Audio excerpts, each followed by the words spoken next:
I like what I'm seeing, I do.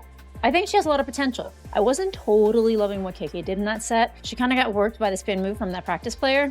And I did want to show you guys something that was going viral, and it is a one-handed pass from Caitlin over to Myisha Hines-Allen, who looks... Everyone is praising how sharp the Indiana Fever look right now, but almost nobody is asking the question that actually matters. What happens when the momentum stalls? Because eventually, it will, and when that pressure hits, everything funnels back to one person, Stephanie White. Welcome back to Wnba Pro, the home of high-level basketball breakdowns. If you assumed the Fever would simply run it back and settle into comfort this season, think again. What's unfolding behind closed doors at training camp is sending a clear warning across the league. This franchise has flipped its identity, cranking up the intensity, tightening execution, and moving with a confidence that hasn't been seen in years. The offseason narratives were loud, but the on-court evidence from day 2 tells a far more serious story. This team is constructing something dangerous. The chemistry is sharper, the individual growth is undeniable, and the competitive edge is visible in every drill. Indiana is no longer rebuilding for tomorrow. They're pushing for control right now. The focus, depth, and skill level make them a nightmare for any defense trying to prepare. And at the center of this shift sits the force changing everything, Caitlin Clark.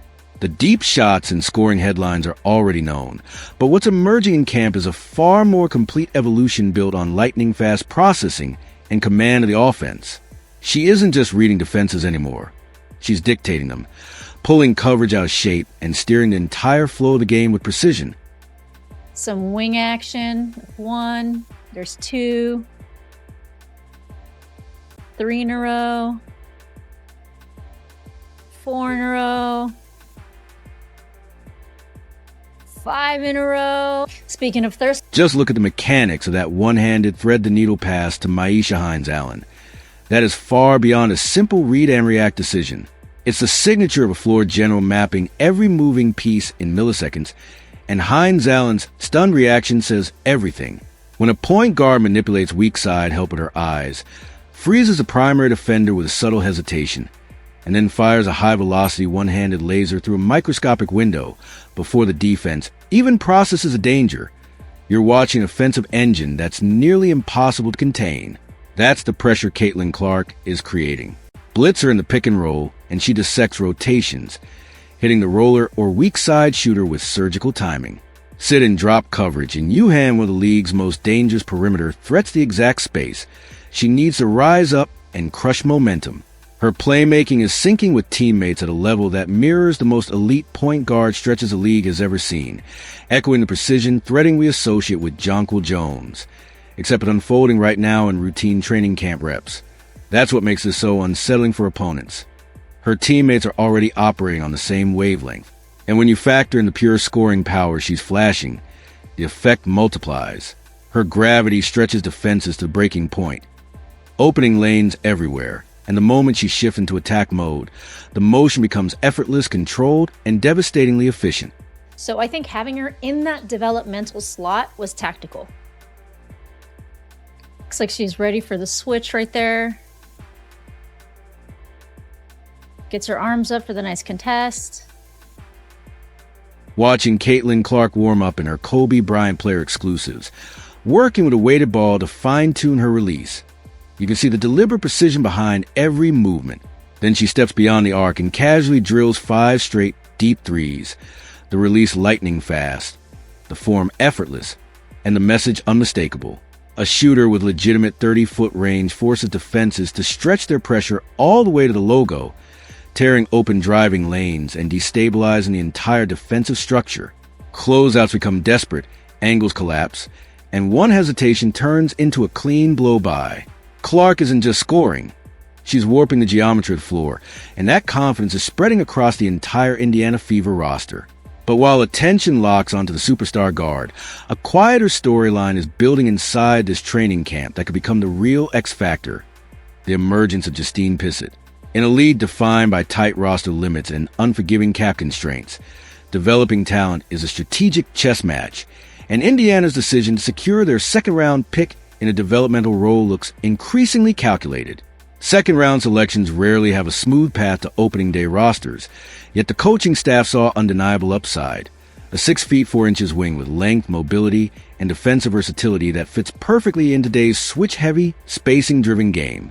A player who can guard multiple positions, stretch the floor, and disrupt passing lanes carries enormous value. And Pissett is stepping onto practice court and immediately validating that belief, showing she belongs in this environment and hinting at a ceiling that could shift the Fever's rotation in a major way.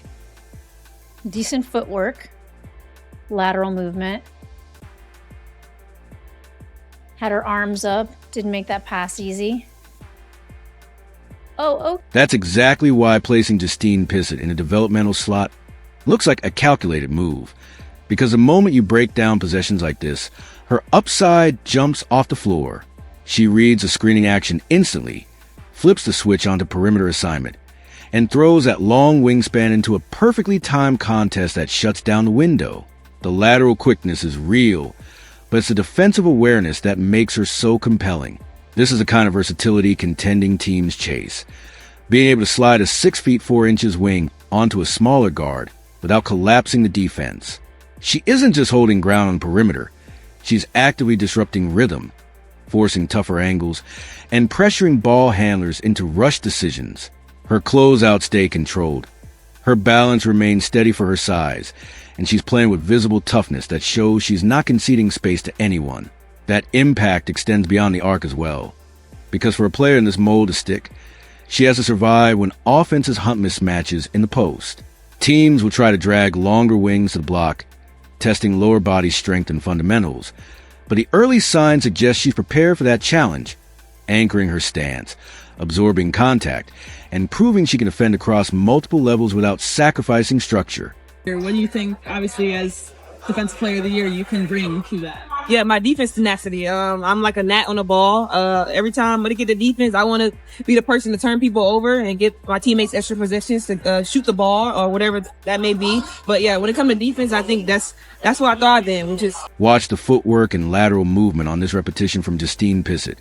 She's matched against a skilled practice player, yet instead of retreating or biting on the first fake, she stays disciplined, absorbs contact, maintains verticality, and uses her length to shrink the passing window.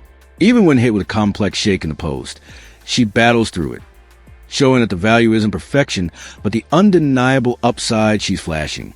The Indiana Fever developmental staff may have uncovered something significant by keeping her in-house, because if she sharpens her awareness and consistently hits perimeter shots, she profiles as a classic 3-and-D wing capable of transforming the second unit. That investment signals Indiana isn't just shaping a starting five. They're constructing depth and versatility built to survive the grind of a full season.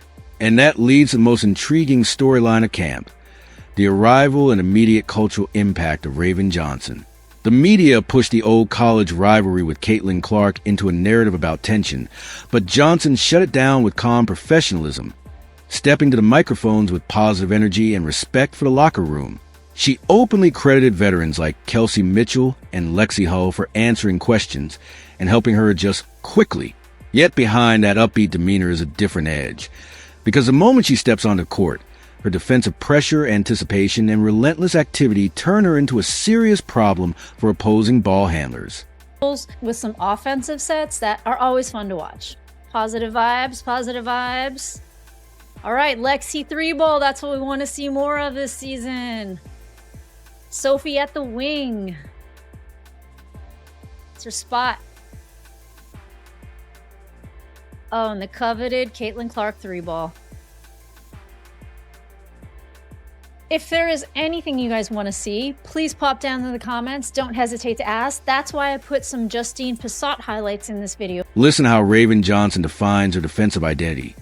She calls herself a gnat on the ball, and for opposing guards at the relentless, exhausting presence. She takes pride in hounding ball handlers, disrupting rhythm, forcing live ball turnovers, and creating extra possessions. And within the structure of the Indiana Fever, that role is crucial. With a dedicated point of attack stopper in the backcourt, Caitlin Clark can conserve energy, avoid constant screen battles, and stay fresh to orchestrate the offense at full speed. Johnson embraces the chaos, doing the hard work that fuels the second unit's identity and reshapes the defensive culture. Before shifting to schemes and opening week implications, a quick welcome to new WNBA Pro members Peggy Brille, Greg Fright, and Donald Jackson. This community keeps growing into a sharp, detail-driven basketball hub. And if you want exclusive breakdowns and deeper tactical analysis, you know where to go. Back to the floor. The next piece is veteran stability, because young talent alone doesn't hold under pressure. Kelsey Mitchell returning sends a strong message of belief in the vision, and her emphasis on relationships with Aaliyah Boston Clark and Lexi Hull highlights the chemistry driving this roster. That trust speeds up ball movement, sharpens rotations, and unlocks fluid offense. And when you combine Mitchell's leadership with Hull's spacing and comfort in the system, the result is a balanced attack that blends youth, experience, and versatility into a lineup capable of overwhelming defenses. When you watch these half-court sets unfold in practice, you see just how dangerous the Indiana Fever can become. The ball movement is sharp, off-ball screens are deliberate, and the spacing is pristine. Lexi Hull drifts into the corner and confidently buries a three. Sophie Cunningham operates smoothly on the wing, and the possession finishes with a signature deep strike from Caitlin Clark. That offensive synergy. Defense is scrambling, rotation stretched thin, and shooters ready at every outlet while the next quick read is always looming. Everything looks locked in right now. Energy, chemistry, execution. But training camp isn't a real test. The truth appears when momentum stalls. And when that happens, the spotlight shifts to Stephanie White. Her resume includes building a defensive powerhouse in Connecticut and preaching pace with intensity. Yet managing a gritty system is very different from guiding a generational offensive centerpiece like Clark. The real question isn't whether White can craft schemes. It's whether she has the flexibility and humility to let Clark take over when the original plan collapses. Pressure moments will come, defensive looks will change, and adjustments will be forced.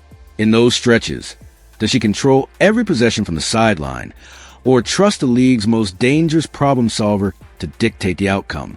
Clark is the engine, the closer, and the offensive heartbeat of this roster, and White's biggest challenge won't be teaching her the game. It will be recognizing when to step aside and let her brilliance drive the finish.